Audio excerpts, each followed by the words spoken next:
Welcome everybody. In this next chapter we're going to start looking at chemical reactions to see how we can determine how much of another chemical is made from an initial chemical to start.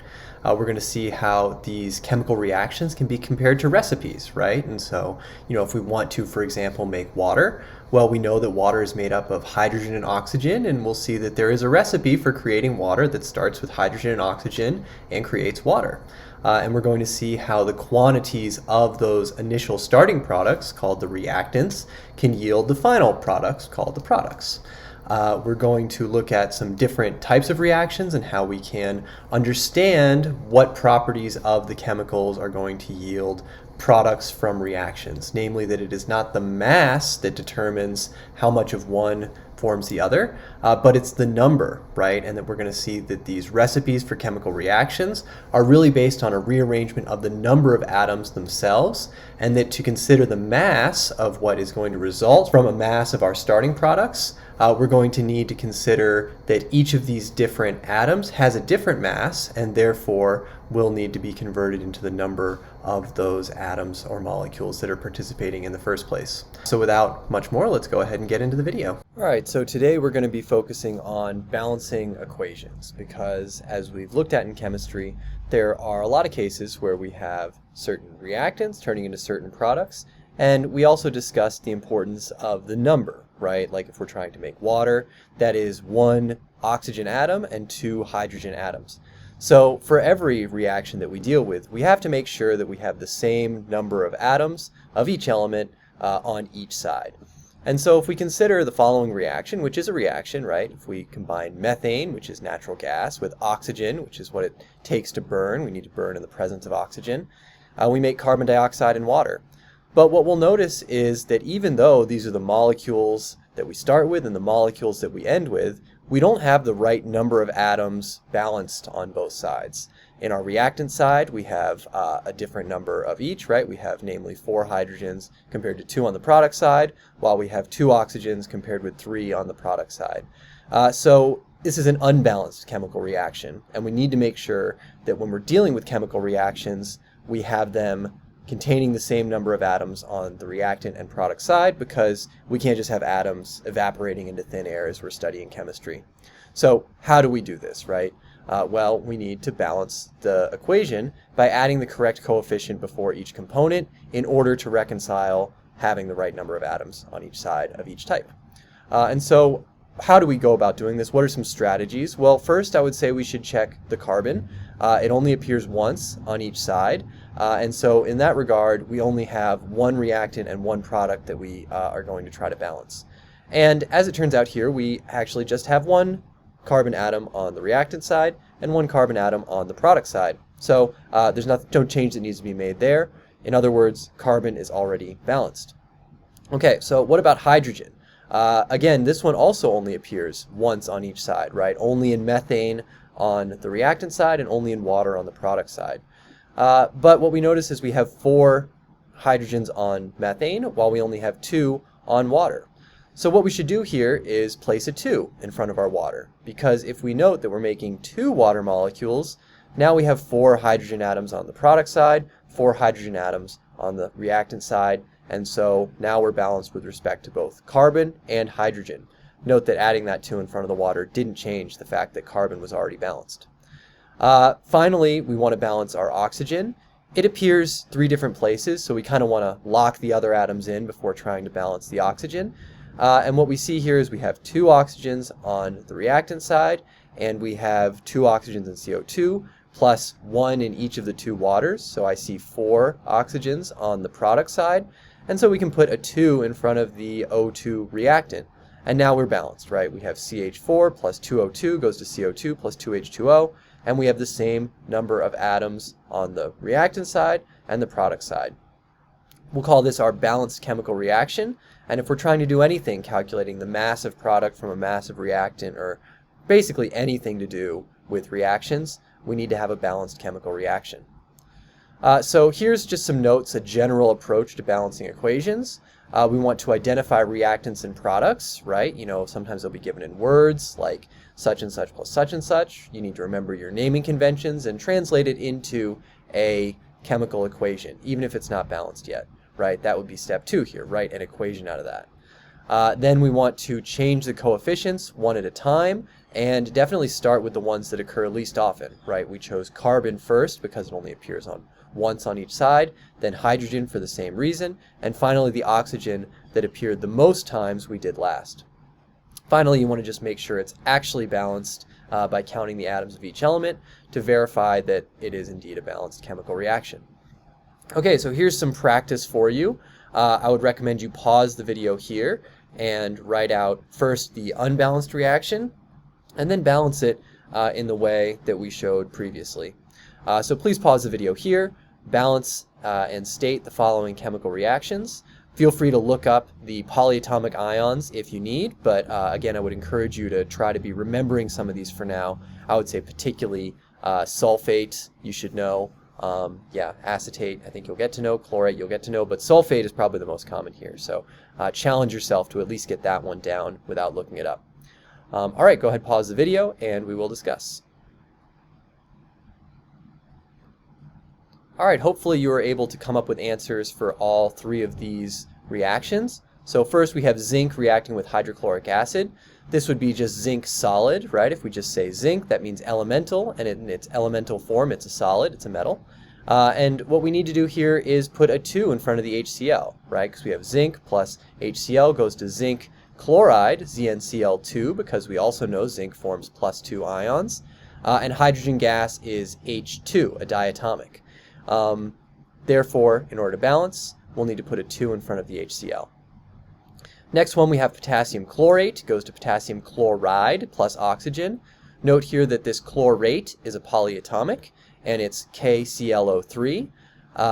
This is going to 2KCl plus 3O2. That would be our balanced answer, right? Oxygen, again, is a diatomic. If you put 6 oxygens, you would still end up being balanced. But keep in mind that we don't ever have oxygen existing all by itself. It exists as a diatomic O2 in the gaseous state. So if you didn't get like the solid state for potassium chlorate, that's fine too. Just keep in mind that it's an ionic compound, so if it's not dissociated or something already, which we'll cover in later chapters, it'll very likely be a solid. Finally, aluminum acetate with potassium sulfate, and here's our answer. We have aluminum acetate plus potassium sulfate, and we're going to potassium acetate and aluminum sulfate. So there we are. Here are the answers for these equations, and hopefully you're able to arrive at the correct answer. And if not, definitely practice this balancing and all of that, because it really does come up an awful lot. Okay, so one thing I like to think about when we deal with stoichiometry, right? This is the study of these balanced reactions, how to predict a quantity of product based on a quantity of reactant, or even to predict the amount of other reactant that's consumed. Let's consider a pancake recipe, right? We basically have a bunch of ingredients we use to make pancakes, and we're going to have some products, which is, in this case, just going to be pancakes, right? And so a question I could say, right, is if I have 2 cups of flour, how much sugar am I going to need? Or if I want to make 24 pancakes total, how much milk do I need? And my hope is that these are questions perhaps you've thought of before, perhaps when making pancakes or perhaps similar in other types of life, right? And so I mention this because the calculations we're going to do, while the numbers are not as accessible and while the chemicals are probably not as accessible as something tangible that you've worked with in the real world, it's really the exact same thought process, right? We're just assigning some mathematical formalism.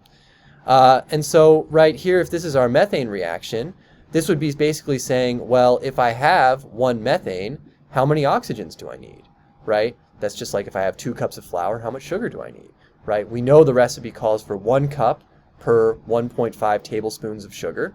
So we know that if we want to use up 2 cups of flour, we need 3 tablespoons of sugar. If I have 5 moles of CH4, well, for every mole of CH4, we need 2 oxygens. So I would need 10 moles of oxygen. And so keep in mind that these balanced chemical reactions are just recipes, right? And so doing these stoichiometric calculations is really just figuring out from the recipe the ingredients, right? Again, right, this is just a recipe. The following on the left makes what's on the right, and the same for our chemical reactions.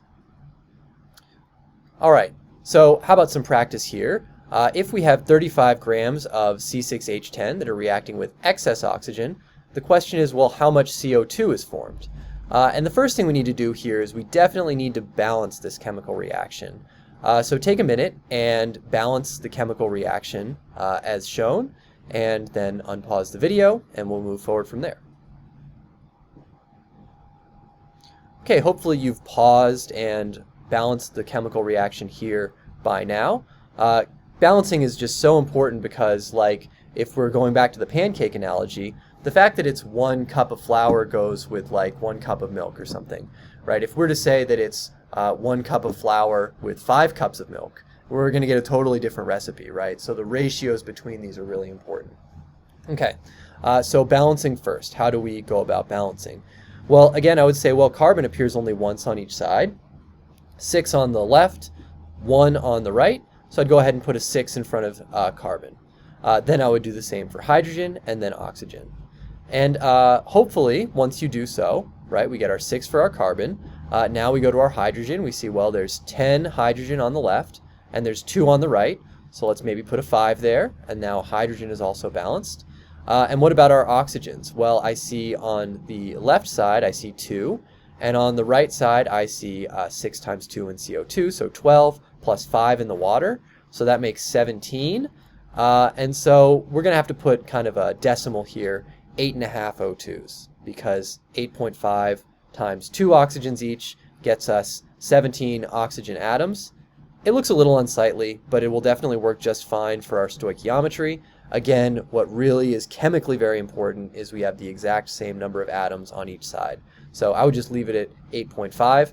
Another thing you can do is just double all the coefficients, and you'd still have the same recipe, and you'd avoid the fraction. Right, so you could write it like this as well. Just doubling everything. The ratios, again, are all exactly the same. Okay, so now that we have our balanced chemical reaction, what do we do now? Well, 35 grams of C6H10 with excess oxygen. How many grams of CO2 are formed? So what we really want to do is we always want to start with what we know, right? We're going to set this up as a conversion. Because if we start with what we know, that would be our 35 grams of C6H10. We've identified our starting units. This is grams of C6H10. And what's our target units, right? What are we trying to calculate? Well, that would be grams of CO2. So somehow we need to go from grams of C6H10 to grams of CO2. And so what are the conversions needed to get there, right? We need to go from grams of C6H10 to something else that will eventually get us to grams of CO2. And as we learned, the mole is that central value, right, that really connects everything.